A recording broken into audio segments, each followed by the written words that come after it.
Hello student, welcome back to my YouTube channel math success Mantra. और आज class 12 mathematics class होगी जिसमें मैं रिलेशन के बारे में बताऊंगा, रिलेशन के कुछ क्वेश्चंस कराऊंगा। और जो क्वेश्चंस होंगे वो कहाँ के होंगे? एनसीईआरटी से होंगे। एनसीईआरटी 1.1 आज एक्सरसाइज कराया जाएगा। इससे पहले मैंने आपको एक वीडियो दिया था, अपलोड किया था, जिसमें रिलेशन क्या होता है ये बताया जा चुका है, रिलेशन कितने टाइप्स का होता है ये बताया जा चुका है। ठीक है, उसमें पूरी आपको थियरी कंप्लीट समझाई जा चुकी है। तो वो यदि आप देख लेंगे तब तो ये क्लास अच्छे से समझ में आएगी, अदरवाइज़ थोड़ी दिक्कत हो सकती है। और जो बच्चे नए हैं वो भी ध्यान से सुनेंगे तो हमको लग रहा है कि उसको समझ में आने लगेगा। ठीक है ना। यदि आप वीडियो देख रहे हैं तो शुरू से अंत तक देखिए। वीडियो पसंद आए तो लाइक करिए, ना पसंद आए तो डिसलाइक ज़रूर करिए और अपने ग्रुप में शेयर भी करिए। चैनल को सब्सक्राइब भी कीजिए। तो चलिए क्वेश्चन है, पहला क्वेश्चन है, एक रिलेशन है R in the set A और इस सेट में कितने एलिमेंट है? 1 2 3 4 5 6 7 8 9 10 11 12 13 14। कितने एलिमेंट है? 14 एलिमेंट है। ध्यान से देखिएगा, इस सेट में 14 एलिमेंट है और एक रिलेशन है, ए रिलेशन इन सेट ए। अब आपको उसमें पढ़ाया गया है कि यदि कोई रिलेशन इन सेट ए है, इसका मतलब वो आर कहाँ का सबसेट होगा? ए क्रॉस ए का सबसेट होगा। ये तो आपको समझ में आनी चाहिए। यदि कोई रिलेशन ए से बी में होता है तो आर ए क्रॉस बी का सबसेट होता है। यदि कोई रिलेशन इन सेट ए है या ऑन सेट ए है, मतलब वो सेल्फ के कार्टेशियन प्रोडक्ट का सबसेट होगा। अब ऐसा नहीं है कि सबसेट होगा तो वो कैसा सबसेट होगा, तो उस रिलेशन की डिफिनीशन दिया हुआ है यहाँ पर। क्या दिया हुआ है? चलिए तो हम सॉल्यूशन क्वेश्चन फर्स्ट करते हैं। और रिलेशन जो लिखा हुआ है उसमें ये लिखा है कि इसमें एक ऑर्डर पेयर है। वो कैसे ऑर्डर पेयर हैं? जिसके लिए 3x माइनस वाई क्या हो जाना, ये 0 होना चाहिए। और एक्स वाई कहाँ का एलिमेंट है? ए का एलिमेंट है। मतलब ये है कि इस रिलेशन में वही ऑर्डर पेयर होंगे जिसके लिए 3x माइनस वाई 0 हो जाए। मतलब पहले का एलिमेंट का 3 टाइम्स में यदि दूसरे को माइनस कर देने पर 0 हो जाएगा तो वैसा ऑर्डर पेयर इसमें एग्जिस्ट करना शुरू हो जाएगा। रिलेशन में वही ऑर्डर पेयर होगा। ठीक ना। एक्स वाई कहाँ का एलिमेंट है? इस ए का एलिमेंट है। ए की वैल्यू क्या है भाई? ए की वैल्यू है 1 2 3 4 5 13 14 तक है। तो चलिए पहले तो ये लिखा हुआ है किस में? सेट बिल्डर में। हम इसको लिखेंगे रोस्टर में। इसको किस में लिखेंगे? रोस्टर में। तो रोस्टर में लिखने के लिए चूँकि इस रिलेशन को हम ले लेते हैं, रोस्टर में लिखने के लिए किस रिलेशन को? 3x minus y equal to 0 को ले लिया। 3x minus y equal to 0, this implies that y equal to 3x हो गया।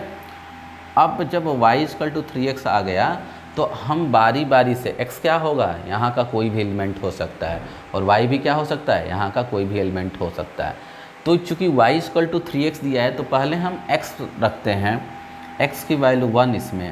और जब x की वैल्यू 1 इसमें रखोगे तो y की वैल्यू 3 आएगा। x की वैल्यू 2 रखोगे तो y की वैल्यू क्या आएगा? 6 आएगा। x की वैल्यू आप 3 रखोगे तो y की वैल्यू कितना आ जाएगा? 9 आएगा। और x की वैल्यू आप यदि 4 रखते हो तो y की वैल्यू कितना आ जाएगा? 12 आ जाएगा। ध्यान से देखिएगा, आप x की वैल्यू यदि इस इक्वेशन में यहाँ पर ध्यान से देखिए, ये रिलेशन कहाँ से आया है? इस वाले से आया है। जब y इधर जाएगा तो y equal to 3x equal to y, तो 3x इक्वल टू वाई को y इक्वल टू 3x लिख सकते हैं। और इसी रिलेशन से हम वो सारे ऑर्डर पेयर निकाल लेंगे, मतलब ऐसे x और y निकालेंगे जो इसको सेटिस्फाई करता हो, मतलब इसको सेटिस्फाई करने वाला x और y हमको निकालना है। तो जैसे जैसे हमने x की वैल्यू सब्स्टिट्यूट करना यहाँ शुरू किया 1 से लेके 4 तक, तो हम देख रहे हैं कि y की वैल्यू 12 तक आ रही है। लेकिन जैसे ही हम x इक्वल टू इसमें क्या पुटअप करेंगे? x इक्वल टू 5 पुटअप करेंगे, y की वैल्यू 15 आ जाएगी। अब देखिए y कहाँ का एलिमेंट है? y 15 तो आया, लेकिन y भी कहाँ का एलिमेंट है? a का एलिमेंट है। तो चूँकि जैसे ही x इक्वल टू 5 रखने पर y 15 आ गया, मतलब y यहाँ तो मिलेगा नहीं, इस सेट में तो होगा नहीं। यदि y इस सेट में नहीं होगा, इसका मतलब ये ऑर्डर पेयर तो हो ही नहीं सकता है। ये ऑर्डर पेयर तो क्या होगा? हो ही नहीं सकता है। क्यों? क्योंकि x इक्वल टू 5 वाला केस ही नहीं बनेगा। x इक्वल टू 5 रखने पर y 15 आ जाएगा। और चूँकि 15 y भी कहाँ का है? a का एलिमेंट है, और 15 a में नहीं है, इसका मतलब ये केस नहीं होगा। यही केस नहीं, इसके आगे जितने भी केस बनाओगे वो सारे के सारे इसमें नहीं होंगे। किस में नहीं होंगे? इस रिलेशन में नहीं होंगे। तो ये था सेट बिल्डर। इसका जो रोस्टर फॉर्मेट है वो आ जाएगा, देखो x कामा वाई, तो यहाँ पर x की वैल्यू 1, y की वैल्यू 3, तो इसमें क्या हो जाएगा 1 कामा 3। अब देखो 1 कामा 3 इसलिए है कि पहले वाले का 3 टाइम्स करोगे तो 3, और 3 में से 3 माइनस करोगे तो 0, क्योंकि वही वाले तो निकाले हैं उसी रिलेशन से, 3x माइनस वाई से ही ये सारा निकल के आया है। तो ये सारा पेयर इसमें R में होगा। 2 का किससे पेयर बनेगा? 2 का 6 से, 3 का 9 से, और 4 का 12 से। यही केवल 4 इसमें ऑर्डर पेयर होंगे और कोई नहीं होगा, क्योंकि यही 4 ऑर्डर पेयर के एलिमेंट इसको सेटिस्फाई करेंगे और कोई नहीं कर सकता है, क्योंकि कंडीशन भी है कि x और y यहीं का होना चाहिए, इसी सेट का होना चाहिए। और भी तो होगा, x की वैल्यू यदि 5 लोगोगे तो y 15 आ जाएगा, लेकिन y यहाँ का एलिमेंट नहीं होगा। तो हमको वही वाले x और y लेने हैं जो x और y a के हों और जो इसको सेटिस्फाई करें। तो ये 4 हो जाएंगे। अब पहला क्वेश्चन ये है, रोस्टर फॉर्म में लिखते ही हमको पहला क्वेश्चन है कि आपको रिफ्लेक्सिव प्रूफ करना है। क्या प्रूफ करना है? कि रिफ्लेक्सिव होगा कि नहीं होगा। तो रिफ्लेक्सिव का डिफिनीशन है भाई, रिफ्लेक्सिव का डिफिनीशन ये कहता है कि यदि कोई रिलेशन किसी सेट पे डिफाइंड है तो रिफ्लेक्सिव होने के लिए इस सेट में जितने भी एलिमेंट हैं, जैसे 1 है इसमें तो 1 का 1 के साथ, 2 है तो 2 का 2 के साथ, 3 है तो 3 का 3 के साथ, मतलब जो भी 14 एलिमेंट है सेल्फ के साथ वाला ऑर्डर पेयर इसमें ज़रूर होना चाहिए। तो हम देख रहे हैं कि इसमें से किसी का भी सेल्फ, ना 1 का 1 वाला इसमें है, ना 2 का 2 वाला है, ना 3 का 3 वाला है, ना 4 का 4 वाला है। और रिफ्लेक्सिव के डिफिनीशन में बताए गए हैं कि इसमें यदि 14 एलिमेंट है तो 14 का सेल्फ के साथ ऑर्डर पेयर इस रिलेशन में होता, तब जाके ये रिफ्लेक्सिव होता। तो यहाँ पर आप लिखेंगे कि since 1 2 3 14 belongs to A, but 1 comma 1, 2 comma 2, 3 comma 3, कहाँ तक 14 comma 14 does not belongs to R। ये 14 एलिमेंट क्या है, A में तो हैं, बट 1 का 1 से, 2 का 2 का 3 का 3 से, 14 का 14 से R में नहीं है। और यदि ये सारे के सारे R में नहीं हैं तो ये reflexive, therefore R is not reflexive. ठीक है, बात समझ में आ रही है रिफ्लेक्सिव की। चलो अब आते हैं सिमेट्रिक की बात करते हैं। क्या करते हैं? सिमेट्रिक की बात करते हैं कि सिमेट्रिक क्या होता है।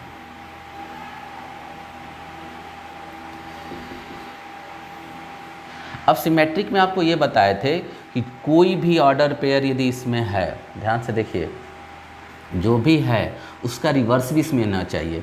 हम देख रहे हैं कि 1 कामा 3 तो R में है, बट 3 कामा 1 कहीं इसमें नहीं है। ध्यान से देखिए, 2 कामा 6 है लेकिन 6 कामा 2 इसमें नहीं है, 3 कामा 9 है बट 9 कामा 3 इसमें नहीं है, 4 कामा 12 है बट 12 कामा 4 इसमें नहीं है। तो हम देख रहे हैं कि जितने भी इसमें ऑर्डर पेयर हैं किसी का भी रिवर्स वाला ऑर्डर पेयर इसमें नहीं है, किसी का भी नहीं, सबका होना चाहिए, एक के होने से नहीं होगा। और यहाँ तो किसी का नहीं है, तो चूँकि डिस्प्रूफ करना है तो किसी एक का भी लिख दोगे ना तो अपना काम चल जाता है। आप ये भी लिख दोगे कि भाई 1 कामा 3 तो R में है बट 3 कामा 1 R में नहीं है, इसलिए ये क्या होगा, सिमेट्रिक नहीं होगा। या आप लिख दो कि 2 कामा 6 है बट 6 कामा 2 इसमें नहीं है, इसलिए भी ये नहीं होगा। या लिख दो कि 3 कामा 9 है बट 9 कामा 3 इसमें नहीं है, या 4 कामा 12 है और 12 कामा 4 इसमें नहीं है, तभी भी कोई भी एक लिख दोगे। क्योंकि डिस्प्रूफ करना है तो आप एक से भी काम चला लेंगे। तो यहाँ आप लिखेंगे कि since 1 comma 3 belongs to R but 3 comma 1 does not belongs to R, therefore R is not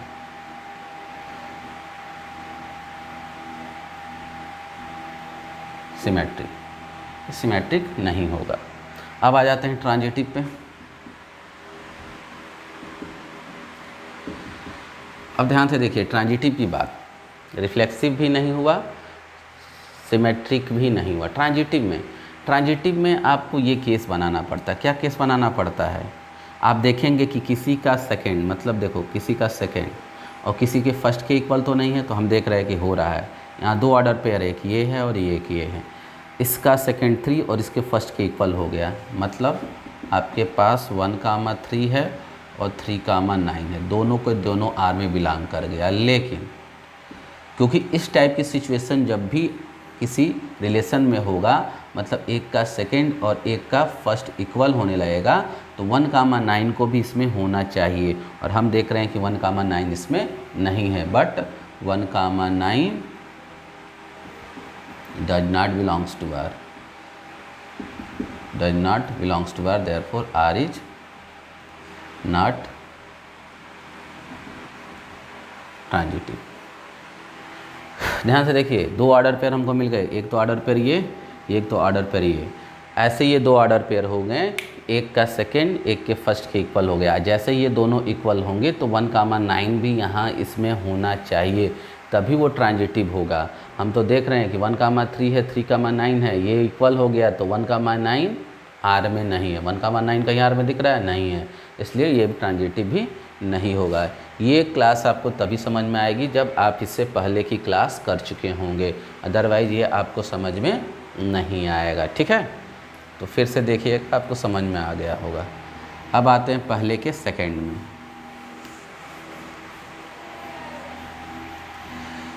first का जो सेकंड क्वेश्चन है यहाँ पर लिखा हुआ है, ठीक ना।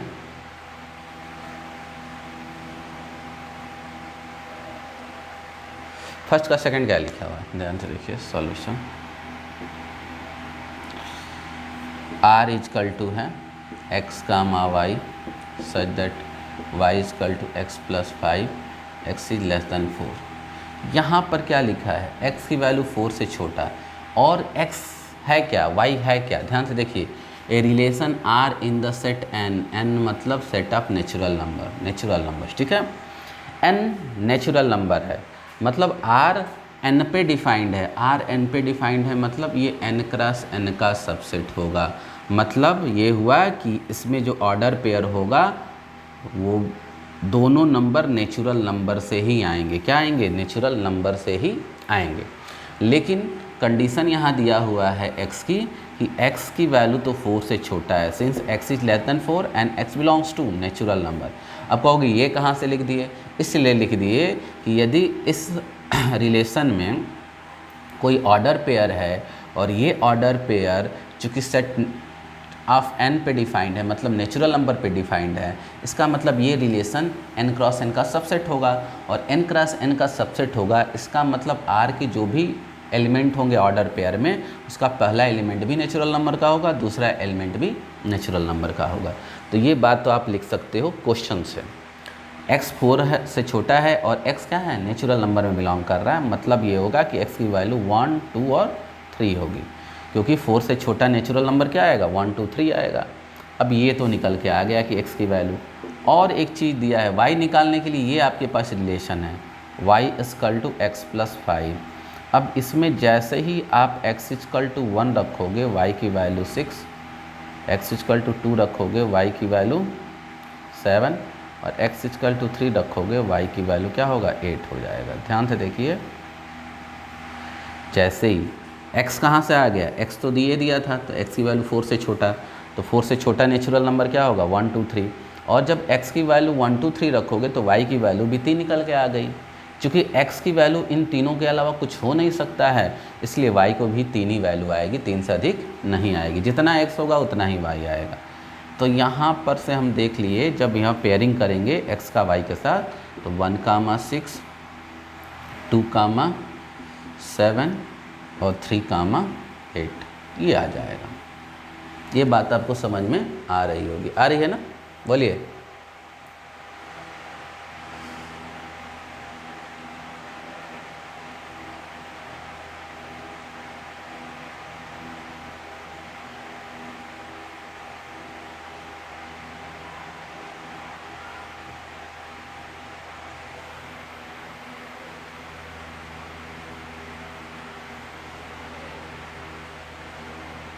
चलिए, तो ये आ गया। पहला आता है रिफ्लेक्सिव। तो रिफ्लेक्सिव में आपको बता दे रहे हैं, चूँकि ये सेट, ये रिलेशन इस नेचुरल नंबर पे डिफाइंड है, तो नेचुरल नंबर 1 से लेके 1, 2, 3 इनफाइनाइट, इसका मतलब ये हुआ कि ये रिफ्लेक्सिव तभी होता है जब 1 का 1 से, 2 का 2 से, 3 का 3 से, 4 का 4 से, ऐसे एड्स ऑन कहाँ तक, इनफाइनाइट तक इसमें एग्जिस्ट करता है। तब इसमें कोई भी नहीं है, ना 1 का 1 के साथ है, ना 2 का 2 के साथ है, ना 3 का 3 के साथ है। और चूँकि डिस्प्रूफ करना है तो आप किसी भी, आप ये दिखा देंगे कि भाई इस नेचुरल नंबर में 2 तो है, बट 2 का 2 से इसमें ऑर्डर पेयर नहीं है, तभी भी ये क्या हो जाएगा, रिफ्लेक्सिव नहीं होगा। सब लिखने की ज़रूरत नहीं है, प्रूफ करने के लिए तो सब दिखाना होगा, लेकिन डिस्प्रूफ तो किसी एक से हो जाएगा, कोई एक नहीं होगा ना, उससे ये मतलब रिफ्लेक्सिव नहीं होगा। तो आप लिख लीजिए कि since 1 belongs to natural number, 1 कहाँ है, नेचुरल नंबर में है, इस सेट में है, but 1 comma 1 does not belongs to R. देखो है नहीं है, therefore R is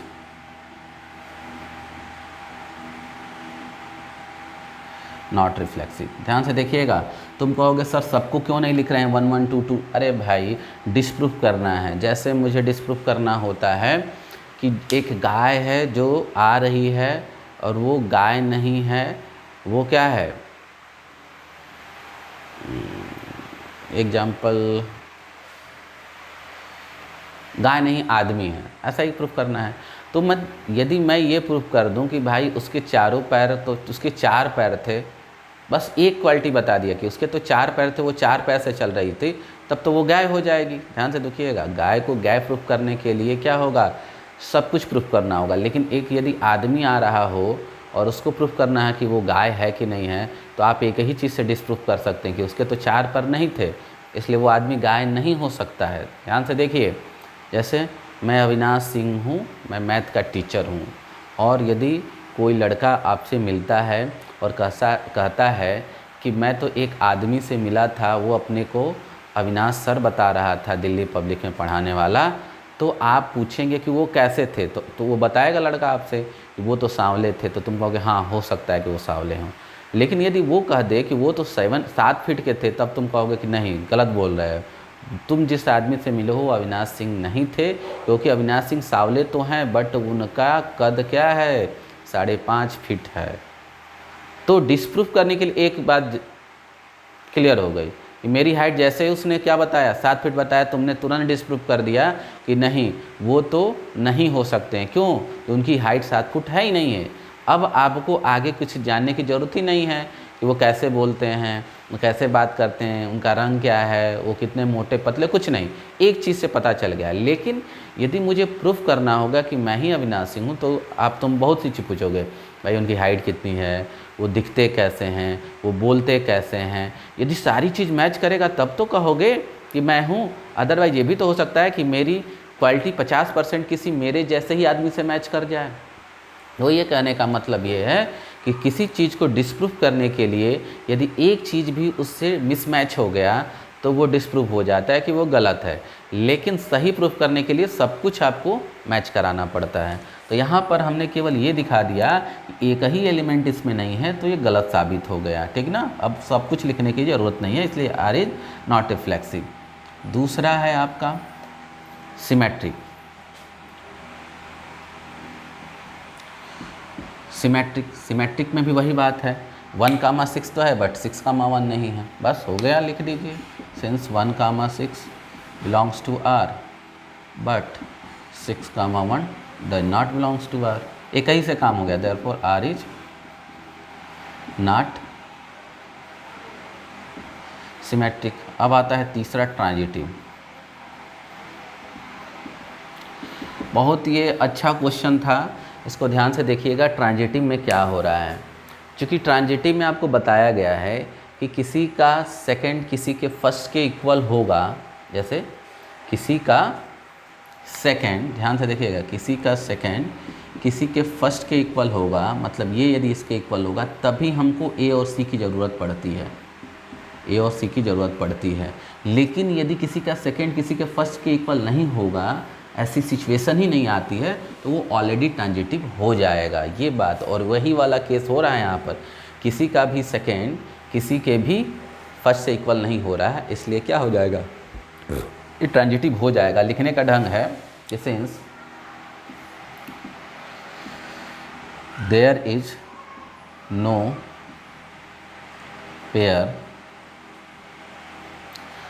since there is no pair in R such that x comma y comma z belongs to R, ठीक ना। therefore it is not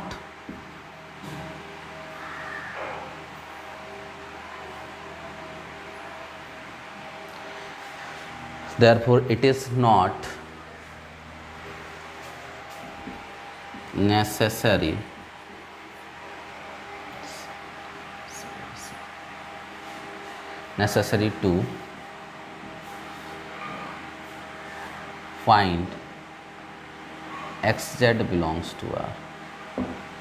ध्यान से देखिए, चूंकि x कामा वाई वाई कामा जेड इस तरह का कोई दो ऑर्डर पेयर R में बिलोंग ही नहीं कर रहा, there is no pair in R such that this, ऐसा कोई भी पेयर नहीं है जो x कामा और y कामा R में हो, ठीक है ना।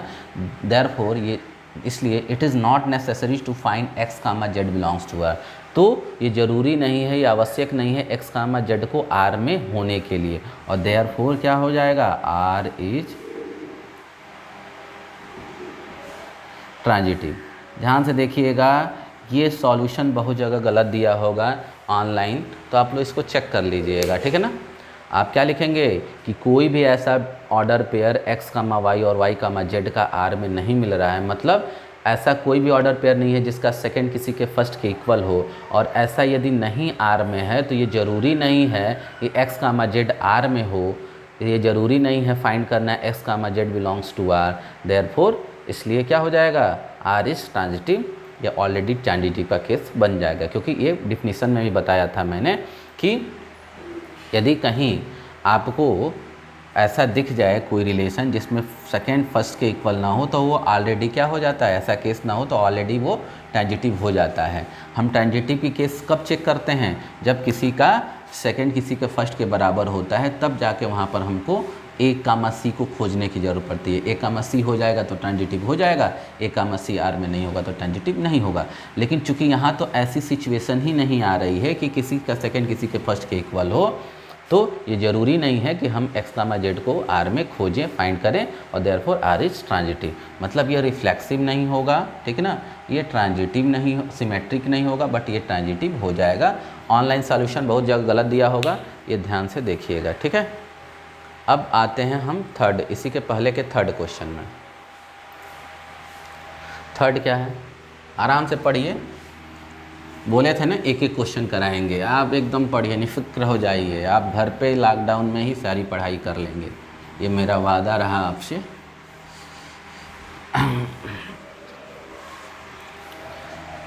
अगला क्वेश्चन है आपका थर्ड, फर्स्ट का थर्ड है कि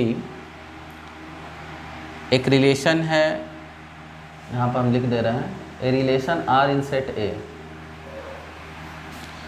relation R in set A क्या है यहाँ पर 1 2 3 4 5 6, 1 2 3 4 5 6, ये है आर ए, और इसमें दिया है R x comma y such that y is divisible by x। अब ये दिया है कि इसमें वही ऑर्डर पेयर हैं जिसमें y डिवाइड हो जा रहा है x से, वही ऑर्डर पेयर है। तो एक चीज़ याद रखिएगा, हमेशा ज़रूरी नहीं है कि हम किसी रिलेशन को रोस्टर फॉर्म में चेंज करें, क्योंकि इसकी डिफिनीसन से भी कुछ क्या होगा, रिफ्लेक्सिविटी प्रूव हो जाती है, ठीक ना, रिफ्लेक्सिव प्रूफ हो जाएगा। अब यहाँ पर हम केवल डिफिनीसन का यूज करके ही प्रूफ कर देंगे ये रिफ्लेक्सिव होगा कि नहीं होगा, ट्रांजिटिव होगा कि नहीं होगा, और सिमेट्रिक होगा कि नहीं होगा। बार बार ज़रूरी नहीं है कि हम क्या करें, एक कामा ए निकालें फिर इसको रोस्टर फॉर्म में चेंज करें, क्योंकि ये प्रोसेस बड़ा भी हो सकता है, इतना आसान नहीं होगा। तो चलिए हम यहाँ प्रॉपर्टीज से करेंगे। कैसे करेंगे, बहुत ईजी है। रिफ्लेक्सिव के लिए रिफ्लेक्सिव की जो डिफिनीशन है वो याद करिए, थोड़ा सा याद करिए। आपको लिखवाया गया होगा कि यदि ए कामा ए बिलोंग कर गया R for all a belongs to A तो वो रिफ्लेक्सिव हो जाएगा, यही लिखवाया गया है। यहाँ पर भी देखिए, since x is divisible by x itself, x is divisible by x itself, बताइए x से डिवाइड हो जाएगा नहीं हो जाएगा? ध्यान से देखिए, for all x belongs to A, ध्यान से देखिए, यदि x यहाँ का एक एलिमेंट है, x क्या है, a का कोई भी एलिमेंट है, तो यदि 1 को लोगे तो 1 1 से डिवाइड हो जाएगा, 2 2 से डिवाइड हो जाएगा, 3 3 से डिवाइड हो जाएगा, 4 4 से डिवाइड हो जाएगा, 5 5 से डिवाइड हो जाएगा, 6 6 से डिवाइड हो जाएगा। तो हम देख रहे हैं कि यहाँ पर x हमेशा x से डिविजिबल है, और यहाँ दिया है कि y is divisible by x, तो x कामा y क्या होगा, r में होगा, और x is divisible by x, तो x कामा x कहाँ होगा, r में होगा। होगा कि नहीं होगा? बाय डेफिनेशन ही लिख रहे हैं, ध्यान से देखिए, y is divisible by x, then x comma y belongs to r, x is divisible by x, तो x कामा x भी तो r में हो जाएगा। और यहाँ पर लिख लिए for all x belongs to a, for all x belongs to a, मतलब यहाँ का कोई भी एलिमेंट लोगे, ध्यान से देखिए, और वही एलिमेंट होगा, हमेशा उसी एलिमेंट से डिवाइड हो जाएगा, मतलब 1 कामा 1 क्या हो जाएगा, r में होगा, 2 2 से डिवाइड हो जाएगा, इसलिए 2 कामा 2 भी r में होगा, 3 3 से डिवाइड हो जाएगा, इसलिए देखो बेसिक डिफिनीशन का ही प्रॉपर्टी को फॉलो कर दिए। पहले तो हम यहाँ रिलेशन की डिफिनीशन को लिख दिया है कि x हमेशा क्या होगा, x से डिविजिबल होगा, क्या हो गया, किसी भी a के किसी भी एलिमेंट के लिए ऐसा होगा, और इसलिए x कामा a r में होगा, और वो x a का कोई भी x हो सकता है। क्लियर हो रही बात? Therefore r is reflexive. दूसरा है सिमेट्रिक। अब बताइए सिमेट्रिक में, ध्यान से देखिए, बाई प्रॉपर्टी से प्रूफ करने के लिए सिमेट्रिक में एक ऑर्डर पेयर लेके चलते हैं। कौन सा ऑर्डर पेयर ले चलते हैं? एक ऑर्डर पेयर कोई भी x कामा y r में, मान लेते हैं कि x कामा y r में हो रहा है, और इसके बाद से यदि हम दिखा दें कि y कामा x भी r में हो जाएगा, तो अपना काम क्या हो जाएगा, हो जाएगा। ये तो प्रूफ करने की बात है, और डिसप्रूफ करने की बात भी हो जाएगी। किस तरह से होगी? हम इसको डिसप्रूफ से भी प्रूफ करते हैं, कर सकते हैं, और प्रॉपर्टी से भी, दोनों तरीका। देखिए डिसप्रूफ मतलब एग्जाम्पल से देखो डिसप्रूफ कैसे कर देंगे। अब ये बताओ कि 6 is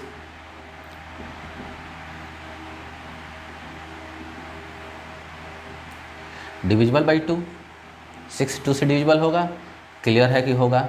since 6 is divisible by 2, therefore 2 comma 6 belongs to r, हो जाएगा। 2 कामा 6 तो r में हो गया, but 2 is not divisible by 6। 2 क्या 6 से डिविजिबल होगा? नहीं होगा।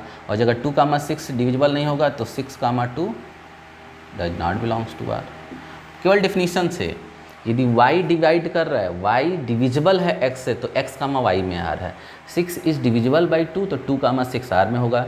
2 is not divisible by 6, therefore 6 comma 2 does not belongs to r, क्योंकि इसमें कोई ऑर्डर पेयर तभी होगा जो ये इसको फॉलो करेगा। ऐसा होगा मतलब दूसरा यदि पहले से डिवाइड होगा वही वाला इसमें होगा। तो यहाँ तो दूसरा पहले से डिवाइड हो रहा है, लेकिन क्या 2 6 से डिवाइड हो पाएगा? नहीं हो पाएगा। 2 6 से डिवाइड नहीं होगा तो वो r में नहीं होगा। अब हम देख रहे हैं कि एक ऑर्डर पेयर है 2 कामा 6, वो तो r में है, लेकिन 6 कामा 2 r में नहीं है। इसका मतलब ये सिमेट्रिक नहीं होगा, therefore this is not symmetric. ठीक है, therefore r is not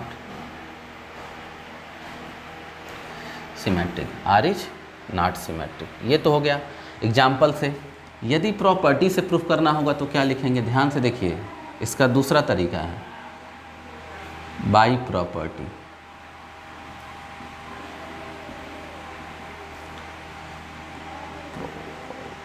by property क्या कर रहा है? बाई प्रॉपर्टी में हम हमेशा क्या मानेंगे? एक x ऑर्डर पेयर बिलोंग करेंगे r में। एक ऑर्डर पेयर लेके चलेंगे किस में? x comma y belongs to r।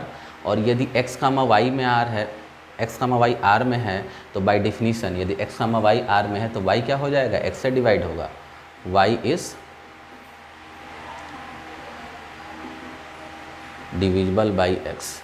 ये बताइए यदि y x से डिवाइड होगा तो ज़रूरी है कि x y से डिवाइड होगा? नहीं ज़रूरी है। तो यहाँ लिखेंगे this imply that x is not necessary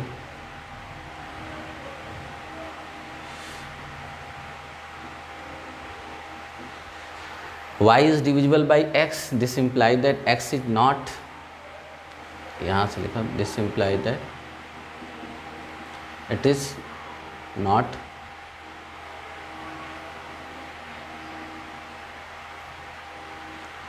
necessary to x is also divisible by y। ध्यान से देखिए, यदि y x से डिविजिबल है तो ये ज़रूरी नहीं है, ये आवश्यक नहीं है कि x is also divisible by y, कि x भी क्या हो, y से डिविजिबल हो। This imply that y comma x does not belongs to R। ध्यान से देखिए, यहाँ पर हमने लिख दिया कि x is also x is it is not necessary to x is divisible also divisible by y, मतलब ज़रूरी नहीं है कि x भी क्या करे, x को क्या करे, y डिवाइड्स करे, ये ज़रूरी नहीं है, ज़रूरी नहीं है। यदि डिवाइड नहीं करेगा तो y कामा x कहाँ होगा, R में नहीं होगा। ध्यान से देखिए, x is also divisible by y, मतलब यहाँ नॉट लगा है, it is not necessary to x is also divisible by, ये ज़रूरी नहीं है कि x भी y से डिवाइड हो जाए, और यदि x y से डिवाइड नहीं होगा तो क्या होगा, y कामा x R में नहीं होगा। देयरफॉर R इज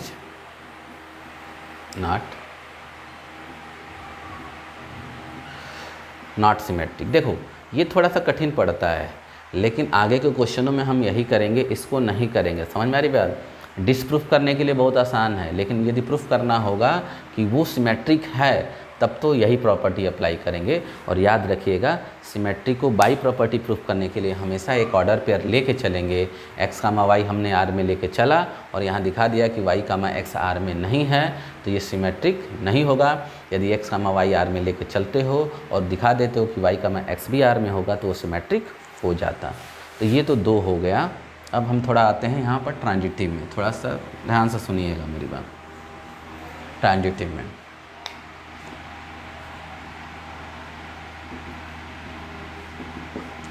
में क्या होगा, ट्रांजिटिव में प्रूफ करना है, और प्रूफ एग्जाम्पल से नहीं कर सकते हो। प्रूफ एग्जाम्पल से आप नहीं कर सकते हैं, याद रखिएगा। डिसप्रूफ एग्जाम्पल से भी कर सकते हो, प्रॉपर्टी से भी कर सकते हो, लेकिन जब आप जान जाओ कि वो ट्रांजिटिव हो जाएगा तो वो एक ही तरीका है उसको प्रूफ करने का, by property.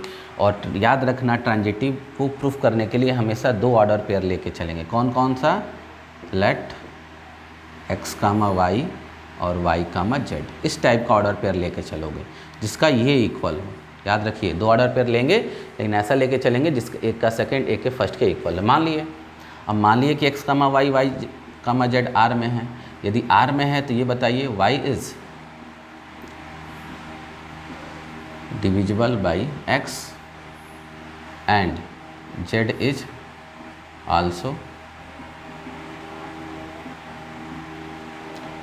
Divisible by y।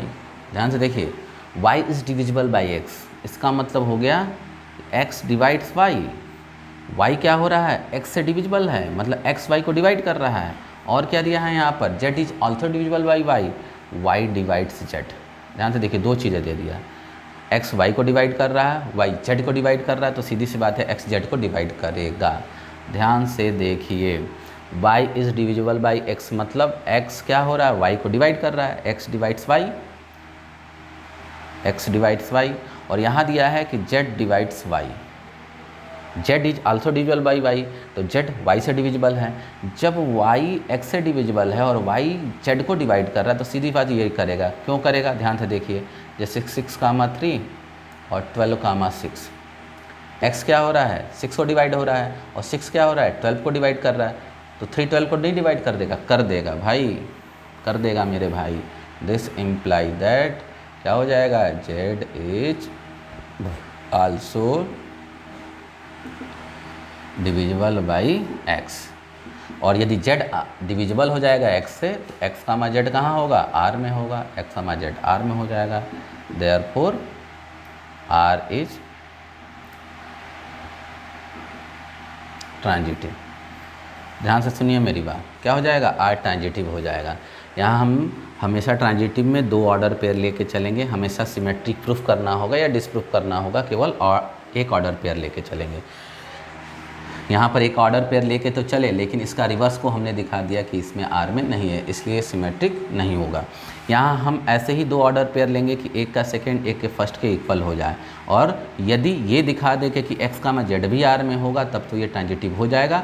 यहीं यदि ये दिखा दिए होते कि एक्स का जेड तो आर में नहीं होगा तो ये ट्रांजिटिव नहीं हुआ होता। अब एक्स का वाई है तो डिफिनीशन कहता है कि कोई भी ऑर्डर पेयर आर में होगा तो सेकंड वाला फर्स्ट से डिवाइड होगा, y is divisible by x। Second वाला क्या हो गया, फर्स्ट से डिवाइड हो गया। और यदि y का जेड भी आर में मान के चले हो तो सेकंड जेड है और फर्स्ट ये है, तो सेकंड क्या होगा, फर्स्ट डिविजिबल होगा, z is also divisible by y. अब जब y डिविजिबल हो जाएगा x से और z डिविजिबल हो जाएगा y से, तो क्लियर है कि z क्या होगा, x से भी डिविजिबल होगा, z is also divisible by x। Example यहाँ लिखे थे कि x की वैल्यू ले लो 2, y की वैल्यू ले लो 6 और z की वैल्यू ले लो 12। तो यहाँ हम देख रहे हैं कि ये इसको डिवाइड कर दे रहा है, y is divisible by x और z is divisible by y। तो देख रहे हैं कि z is also divisible by x, z is also divisible by x, और इसलिए यदि z x से डिविजिबल होगा तो x का z भी किस में हो जाएगा, r में हो जाएगा। और यदि ये दोनों ऑर्डर पेयर हैं और x का z r में है तो r ट्रांजिटिव हो जाएगा। ये बात समझ में आई है। ये पहले का थर्ड क्वेश्चन था, पहले का क्या था, थर्ड था। समझ में आ रही है कि नहीं बात आपको? चलिए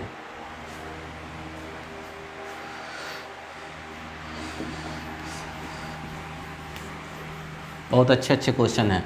यदि आप इस पे कमांड कर लोगे ना तो ये समझ लो कि आपकी पूरी कहानी हो जाएगी। अगला है चौथा, पहले का फोर्थ। डायरेक्ट हम रिलेशन लिख रहे हैं यहाँ पर। रिलेशन क्या है आपका, x comma y such that x minus y is an integers. अब कह रहा है कि इसमें वही ऑर्डर पेयर होगा जिसका डिफरेंस क्या हो, इंटीजर्स हो, और ये रिलेशन भी इंटीजर्स पे ही डिफाइंड है, मतलब R is a subset of Z cross Z। बहुत आसान है। रिफ्लेक्सिव, रिफ्लेक्सिव के लिए क्या बताए थे, बाई प्रॉपर्टी कि आप जानते हो कि x कामा x 0 होगा और which is belongs to Z। भाई 2 ऑर्डर पेयर, 2 नंबर लिए, दोनों सेम ले लिए, दोनों का डिफरेंस क्या हो जाएगा, 0 आ जाएगा। 0 आ जाएगा तो वो क्या हो जाएगा, Z में हो जाएगा। और यदि 0 Z में हो जाएगा तो सीधी सी बात है x कामा x कहाँ हो जाएगा, R में हो जाएगा, क्योंकि R की डिफिनीशन ही है कि इसमें वही ऑर्डर पेयर होगा जिसका डिफरेंस इंटीजर हो, और x माइनस x 0 होता है, 0 क्या होता है, इंटीजर होता है, वो तो Z में होगा। तो यदि x और x का डिफरेंस Z में हो रहा है, और ये कब होगा, हमेशा x माइनस x 0 होगा, कब, x कोई भी इंटीजर हो ऐसा हो सकता है। ध्यान से देखिए, यदि x कोई भी इंटीजर, जैसे 2 लेते हो तो 2 माइनस 2 0, 2 तो इंटीजर था, -3 लो, -3 भी इंटीजर है तो 3 माइनस ऑफ -3 कितना हो जाएगा, 0। तो हम देख रहे हैं कोई भी इंटीजर लीजिए, उन दोनों का डिफरेंस 0 होगा, 0 भी इंटीजर में बिलोंग करेगा। ये तो रिलेशन की डिफिनीशन है कि यदि 2 नंबर का डिफरेंस इंटीजर होगा, इंटीजर हो गया, तो इसका ऑर्डर पेयर मतलब दोनों नंबर इन दोनों का किस में हो जाएगा, R में हो जाएगा। और ये होल्ड करेगा किसी भी इंटीजर के लिए, मतलब for all x belongs to Z।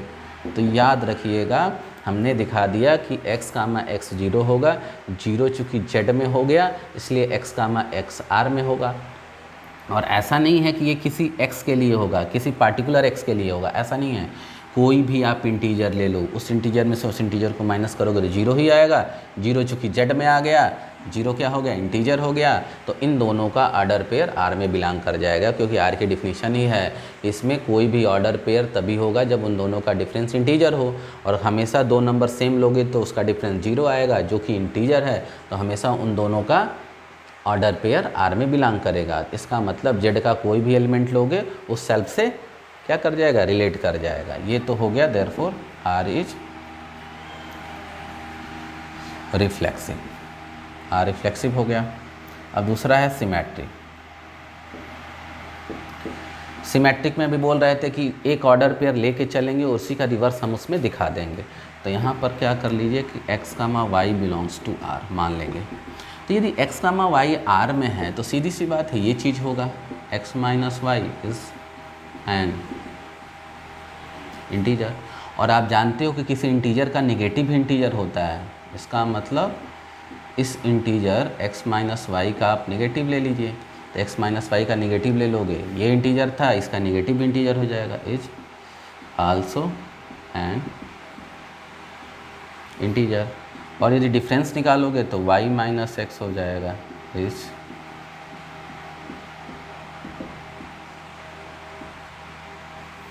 तो हम देख रहे हैं कि y minus x is also an integer. तो x, y में r हो गया, x, y r में था और r में था तो x माइनस वाई इंटीजर है। तो जिस तरह x माइनस वाई के इंटीजर होने पर x, y r में था, उसी तरह y माइनस एक्स के इंटीजर होने पर y, x कहाँ होगा, वो भी r में होगा। तो ये तो डिफिनीशन ही है कि जिनका डिफरेंस इंटीजर होगा उसका ऑर्डर पेयर r में हो जाएगा। तो y माइनस एक्स यदि इंटीजर है तो y, x r में होगा, x, y r में है तो x माइनस वाई इंटीजर होगा, x माइनस वाई इंटीजर होगा तो x, y r में होगा, और y माइनस एक्स इंटीजर में होगा तो y, x r में होगा। हम देख रहे हैं कि एक ऑर्डर पेयर लेके चले, उसका रिवर्स भी उसी में आ गया। इसका मतलब क्या हो गया, r इज सिमेट्रिक। क्या हो गया, सिमेट्रिक हो गया। अब चलिए ट्रांजिटिव पर। ट्रांजिटिव क्या कहता है, ट्रांजिटिव में हमेशा कह रहे हैं कि दो ऑर्डर पेयर लेके चलिए। क्या दो लेके चलिए, दो, एक तो x, y और एक तो y, z belongs to r। This imply that यदि x, y r में है तो x माइनस वाई क्या होगा, इज एन इंटीजर, और y minus Z, y minus Z भी तो r में है तो y minus z is an integer. दोनों इंटीजर होगा, दोनों का डिफरेंस इंटीजर होगा। ध्यान से देखिए, x, y r में है तो x माइनस वाई इंटीजर होगा, y, z r में है तो y माइनस जेड इंटीजर में होगा। अब क्या करेंगे, दोनों को ऐड करेंगे, दोनों को ऐड करेंगे तो minus y plus y cancel, x minus z हो जाएगा। तो x minus z is also an integer. x, z भी क्या होगा, आल्सो इंटीजर होगा, और x, z यदि इंटीजर होगा तो x, z कहाँ होगा, r में होगा। ध्यान से देखिए, बाय डिफिनीशन आ जाते हैं। फिर यदि ये इंटीजर हुआ तो x और y का ऑर्डर पेयर r में होने लगेगा, क्योंकि यही तो r की डिफिनीशन है। r की क्या डिफिनीशन है, यदि दो नंबर जिसका डिफरेंस इंटीजर हो जाएगा उसका ऑर्डर पेयर r में बिलोंग करने लगेगा। तो यहाँ x माइनस जेड का डिफरेंस, x और z का डिफरेंस इंटीजर हो गया, इसलिए x, z r में हो जाएगा। अब यहाँ पर हम देख रहे थे कि एक दो ऑर्डर पेयर हम ले रहे हैं जिसका एक का सेकंड एक के फर्स्ट के इक्वल हो गया। तो x, z चूँकि r में होना चाहिए और ये x माइनस जेड r में हो गया है, देयरफॉर r इज ट्रांजिटिव। और चूँकि यहाँ पर हम देख रहे हैं कि ये रिफ्लेक्सिव भी हो जा रहा है, ये क्या हो रहा है, सिमेट्रिक भी हो जा रहा है, ये ट्रांजिटिव भी हो जा रहा है, मतलब ये इक्विवेलेंस रिलेशन का बेस्ट एग्जाम्पल है, आप इसको नोट कर सकते हैं। अब है पांचवा क्वेश्चन। पांचवें क्वेश्चन को मैं समझाऊंगा, मैं लिखूंगा नहीं, अब ध्यान से देखते जाइए। अब मैं सारे क्वेश्चन को समझा दूंगा और आप लोग लिखेंगे। पांचवें में है r such that x, y x and y work at the same place। बहुत ही आसान है, आपको सिमेट्रिक करना है। ये बताइए, दोनों यदि x और y वर्क, ये x डिफाइंड किस पर है, ये डिफाइंड है ए सेट ऑफ ह्यूमन बीइंग, ठीक ना, सेट ऑफ ह्यूमन बीइंग पे डिफाइंड है। कौन सा रिलेशन, ये वाला रिलेशन। ध्यान से देखिए, ये किस पे डिफाइंड है, सेट ऑफ ह्यूमन बीइंग पर, और कह रहा है कि इसमें कोई ऑर्डर पेयर तभी होगा जब ये दोनों के दोनों x और y नाम के दोनों पर्सन एक ही प्लेस पर वर्क करें।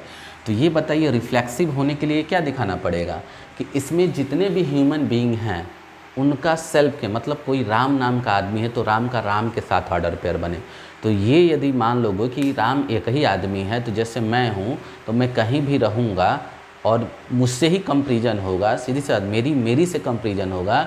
और पूछा जाएगा कि मैं और मैं, ध्यान से देखिए, मैं और मेरा कंपैरिजन हो रहा है, तो हम दोनों लोग एक ही साथ एक ही प्लेस पे होंगे, मतलब इसमें वो सारे ऑर्डर पेयर बिलोंग कर जाएंगे जो इसमें एलिमेंट है। जैसे राम है तो राम का राम से ऑर्डर पेयर होगा, श्याम है तो श्याम का श्याम से हो जाएगा, एक्स है तो एक्स का एक्स से होगा, क्योंकि चूंकि दोनों एक ही नाम है तो दोनों एट ए टाइम एक ही जगह ना होंगे। एक ही नाम के आदमी दो जगह तो हो नहीं सकते हैं एक साथ। तो यहाँ पर हम देख रहे हैं कि ये रिफ्लेक्सिव हो जाएगा। रिफ्लेक्सिव इसलिए होगा कि x और x, चूँकि x और इटसेल्फ x हमेशा एक ही प्लेस पे वर्क करेंगे, और इसलिए x, वाला ऑर्डर पेयर क्या होगा, हमेशा इस रिलेशन में बिलोंग करेगा।